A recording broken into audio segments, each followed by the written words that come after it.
एसएसटीपी classes में स्वागत है बच्चों। आप सभी कैसे हैं? अभी आप 12वीं इतिहास चैप्टर 15 संविधान का निर्माण का प्रश्न उत्तर पढ़ रहे हैं। आज मैंने तीसरा प्रश्न लिया है, प्रांतों के लिए ज्यादा शक्तियों के पक्ष में क्या तर्क दिए गए, अर्थात प्रांत क्षेत्रीय के लिए क्या तर्क दिए गए। तो प्रांतों के लिए ज्यादा शक्तियों के पक्ष में निम्नलिखित तर्क दिए गए। पहला पॉइंट है विभिन्न प्रकार की सूची। केंद्र सरकार एवं राज्य सरकारों अर्थात प्रांतों के अधिकारों के प्रश्न पर भी संविधान सभा में पर्याप्त बहस हुई। संविधान सभा के कुछ सदस्य शक्तिशाली केंद्र के समर्थक थे, जबकि कुछ अन्य सदस्य प्रांतों के लिए अधिक शक्तियों के पक्ष में थे। ऐसे सदस्यों द्वारा प्रांतों को अधिक शक्तियां दिए जाने के पक्ष में अनेक महत्वपूर्ण तर्क दिए गए। संविधान के मसविदे में 3 सूचियां, केंद्र सूची, राज्य सूची और समवर्ती सूची को बनाया गया था। केंद्र सूची के विषय केवल केंद्र सरकार और राज्य सूची के विषय केवल राज्य सरकारों के अधीन होने थे। समवर्ती सूची के विषय केंद्र और राज्य दोनों की संयुक्त जिम्मेदारी थी।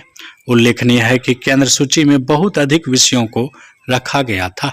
इसी प्रकार प्रांतों की इच्छाओं की कोई परवाह न करते हुए समवर्ती सूची में भी बहुत अधिक विषयों को रख दिया गया था।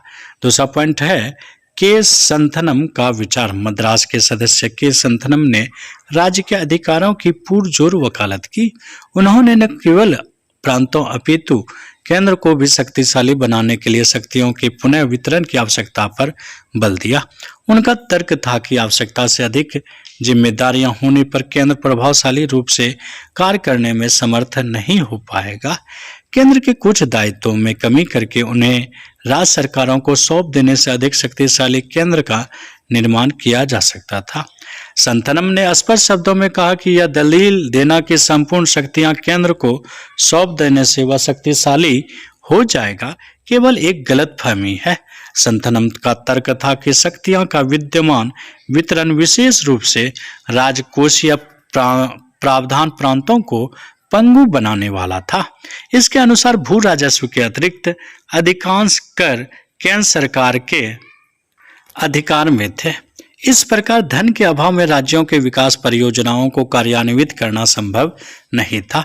शक्तियों के प्रस्तावित वितरण के विषय में संतनम ने स्पष्ट शब्दों में कहा, मैं ऐसा संविधान नहीं चाहता जिसमें इकाई को आकार केंद्र से यह कहना पड़े कि मैं अपने लोगों की शिक्षा व्यवस्था नहीं कर सकता, मैं उन्हें साफ सफाई नहीं दे सकता, मुझे सड़कों में सुधार और उद्योगों की स्थापना के लिए खैरात दे दीजिए। प्रांतों को अधिक शक्तियां दिए जाने के पक्ष में के संथम का तर्क था कि केंद्र नियंत्रण में बहुत अधिक विषयों को रखे जाने तथा बिना सोचे समझे शक्तियों के प्रस्तावित वितरण को लागू किए जाने के परिणाम स्वरूप अधिक हानिकारक होंगे।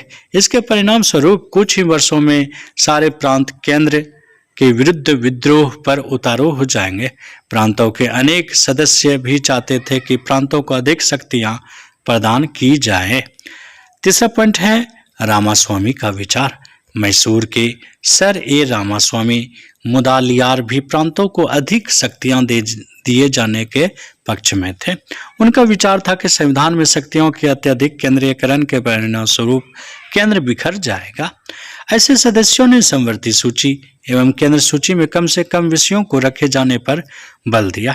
इस प्रकार प्रांतों को अधिक शक्तियां दिए जाने के पक्ष में अनेक तर्क किए गए। इस प्रकार ये कैसा लगा वीडियो कमेंट में हमें जरूर बताएं बच्चों। बहुत बहुत धन्यवाद।